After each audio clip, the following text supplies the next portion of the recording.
Kevin was an intern. Kevin was a phone op. Okay.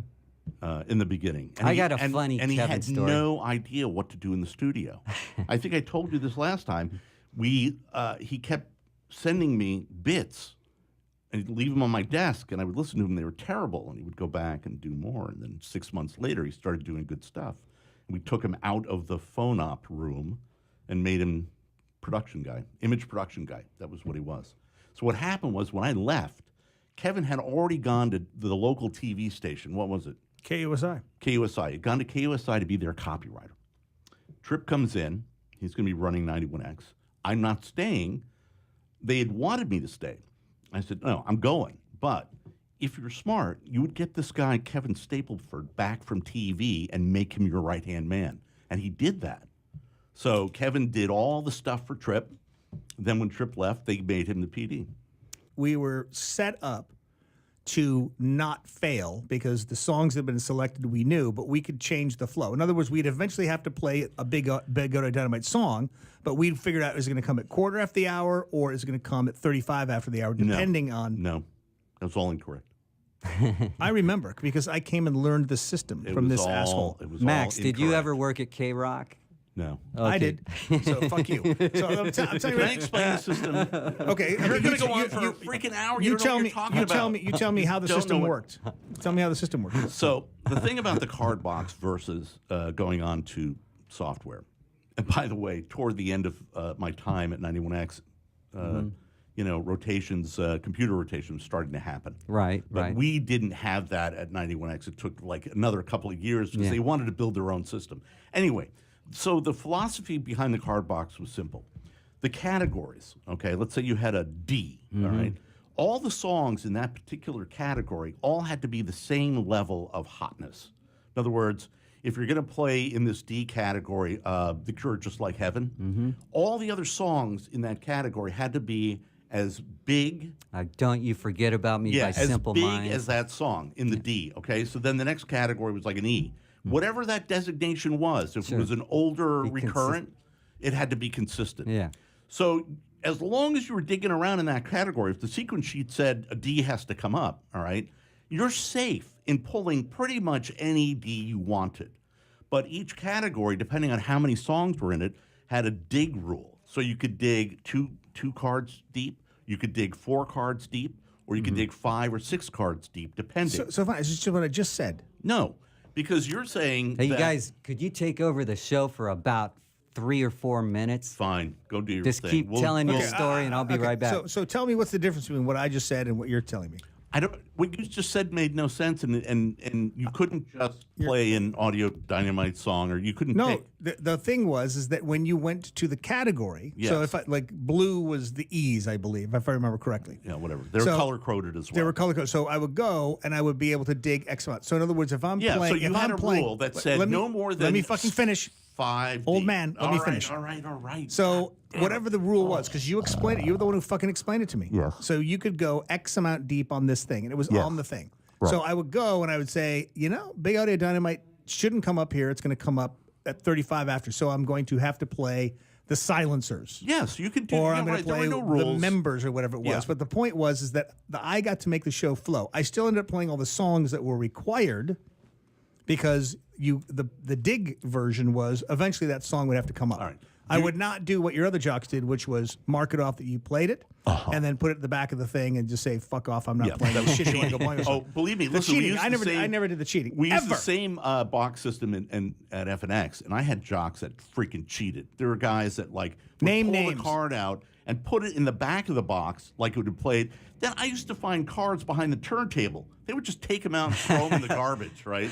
So you had to, and this is the thing. Like the tea party. They were just fucking throwing the tea away. The Cardbox system was a self-policing system if you were fair with the system. And that's why I told all the jocks. I was as into the long as you're Cardbox playing system. fair, because you got But to... I also broke it and did whatever the fuck I wanted sometimes. The philosophy was this, as Fred said, and as we all realized, you could do, with the Cardbox, the thing is this, there are 2 ways to do it. You could either work the Cardbox, or the Cardbox can work you. Right. If you're extremely lazy, you look at that sequence sheet, right, and you just pick out an A, a B, a C, an X, a D, an E. If you're lazy, you let the box do it all. It can do it all because the categories are solid. It'll keep the same artists from not coming up like Sort of, 5 songs right. in a row. But if you are Not into your really. show, right, you can, before your show begins, this is what Pam Wolf did, she would go through that box, right, and pull out her first 2 or 3 hours of music, knowing where she wanted to place everything, because you had that ability to do that.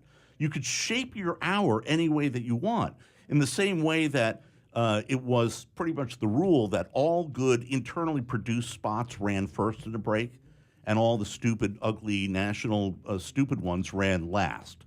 To your point about being able to select and pick, I would never go an hour in advance. I would basically look at it like the song's going to come up. I've got to figure out what it's going to go best after. So when you started playing, so to me it was more Music like flow, right? music Yeah. flow for me was the feeling. And did you ever spin in a club, Max? No, and Good okay, question, because I Mike. didn't want to. Here's my point. I worked in a roller rink and I got Okay. a feel for the No, you flow. guys. So I the- never wanted. And I mobile never DJ. wanted Okay, to. so let me explain what, because the average Joe listener right now is going, what the fuck is he talking about with flow? And you're talking about a roller rink. People are going, what's a fucking roller rink? So the concept is that if you've got a song, let's say you're playing Celebrate Good Times, Yeah. and that song is going, if people are rolling around and you're like, okay, Yeah. they're fucking having a good time. I don't want to destroy this.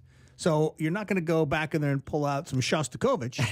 You're going to sit there and go, I'm going to try to find something that's roughly the same tempo, and you're going to try to beat mix it, seg it together where people go, wow, that's going to sound fucking cool. That's the flow I'm talking about. And to me, I would only know X amount of songs in advance what I was going to try to do, because I would always try to hear the songs. Plus, you just had 2 turntables or 2 CD players back in those days. And a microphone.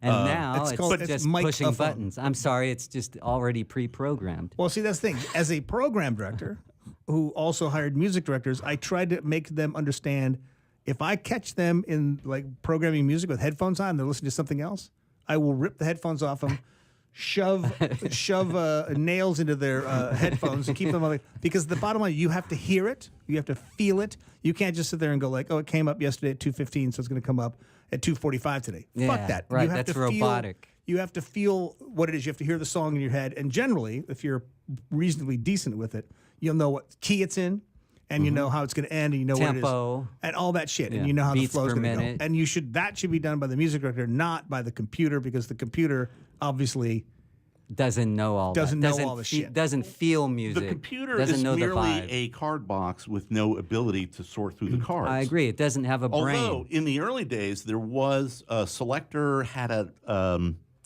they had a system called DJ Select, so everything was in the system, and the computer though would print out, or the computer on the screen would show you an hour's worth of music that it selected. But again, just like the card box, You could manipulate You it. could manipulate. You can search for, and what it would do is from the Latin word mani, meaning you could hand mani it. You could you could do a little manipulation on it. You could hand job the computer into making it better. So, Right. yeah, so if Massage you it. had, massage say- the Make it a little- rotations. make So the you had to set play more recurrent. orgasmic. I have a question for both of you about, did you use a computerized system like at 91X in the 90s? We did only for scheduling, and that was Okay, it. to his point, and this is what I'm telling you. The reason that they made an operations manager over him without offering it to him was because he kept telling the bigwigs at 91X, Stay with the card the box system. card box Yeah, well. works, because the card box was working, Yes. did work. Yeah. But what they felt, your bosses at the time, Foyer,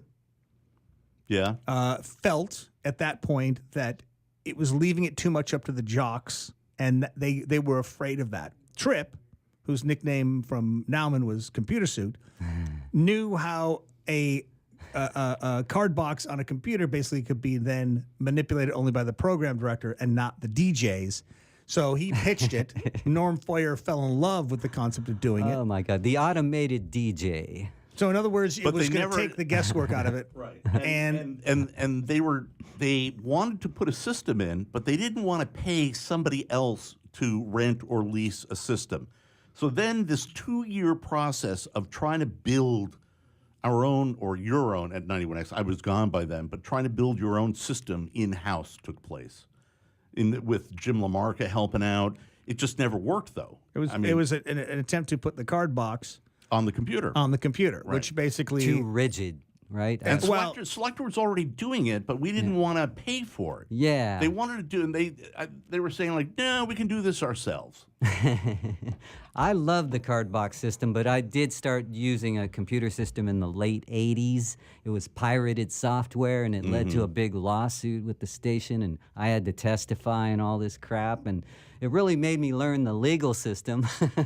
Well, when you were running, your last stint at 91X and everything was on computer, did you allow any leeway to change categories or pick something else if it didn't fit? the 'Cause you no could do no, that. no. We did not use DJ Select, but at that point, No, I know. because at that point I had been running computerized systems since, which by the way, I'm talking the most latest iteration. When were you there? 5 years ago? 2 years ago. 2 years ago. 2.5 years ago. And what were they using at that so point? at that point, the same Selector. Okay. The Profit or old Selector? the old DOS version of Selector. I mean, seriously. Not the old- Are you Profit. serious on those So- same old machines? I know it's ridiculous. They've changed since, by the way. I tried to get them to change, but I was met with a lot of resistance because the two other stations. why- Anyway, let me Okay, finish go this for part. it, go for it. So my point is that when I got to KUPR, we used a different system there because Clark, who was the MD, comes down to really one thing: do you trust your music director to understand what it is that the station's supposed to do? So when Kevin and I took over, the computerized system was in there and it was functioning, and to me it was barely functioning. There was so many rules and restrictions and stuff on there. If you tried to schedule a day, it would just like go, I can't because there's too many freaking restrictions. Yeah, exactly. So when you have to Kevin and I have a went and took wide over- library to do Right. lots of that. Yeah. So when Kevin and I took over, part of my deal was to figure out how to remove the restrictions so it would program, and then you would edit the day. In other words, it would lay out the cake for you, and you would re-motion things into where you wanted to. So it was more like a card box that we could then manipulate to in have the a way. better flow. Yes, Correct. but here's the thing. To this day, I think computerized systems are horseshit because, yeah, you know what? It'll do it for you. And this is the problem. There's so many lazy PDs out there now. I'll let the computer do it, right? But you can't because then you have to edit. So what is the point of all of this? Like you're I love taking editing. hours. But here's the thing. You're taking hours out of a day to edit logs. I right? love that though. But why? That's But, my favorite But thing. somebody would take, first of all, to do a log properly. Keith Dakin, who worked for me at FNX, would do a log for a day in an hour. A lot of people would take a lot longer. Our music director at Indie sometimes would take a whole day to do a day. Well, And I that's was like, because what is the who point was of that? all Who was your music director? Shovel. And so then it had to do with And he our was great. artistry being more artistic with the music. If that were true, I would say fine. But the logs didn't look any artistic at all. They just were what they were. So I was always like, if you didn't have to do this, the argument for a card box and a sequence sheet is that it doesn't need all that much maintenance. It's a self-maintaining system, and you don't have to spend your day editing logs. That's the only reason I would say to go back to something like that. Enough By the way, oxygen. computer logs, that doesn't solve the cheating problem. No, it doesn't. I agree with you. And You know? and, And they can if, still cheat if they wanna if the cheat. music coming into the system isn't that great like Yes. it used to be, then, Garbage in, garbage then out. the computer system doesn't matter. Yeah, it might as well be the exactly. card box. and all that being So said, do you still like it? So here's what I'll tell you. You have to trust your music director. And if you sit down with your music director, if you're the PD, you have to explain to them, this is how I want the flow to go.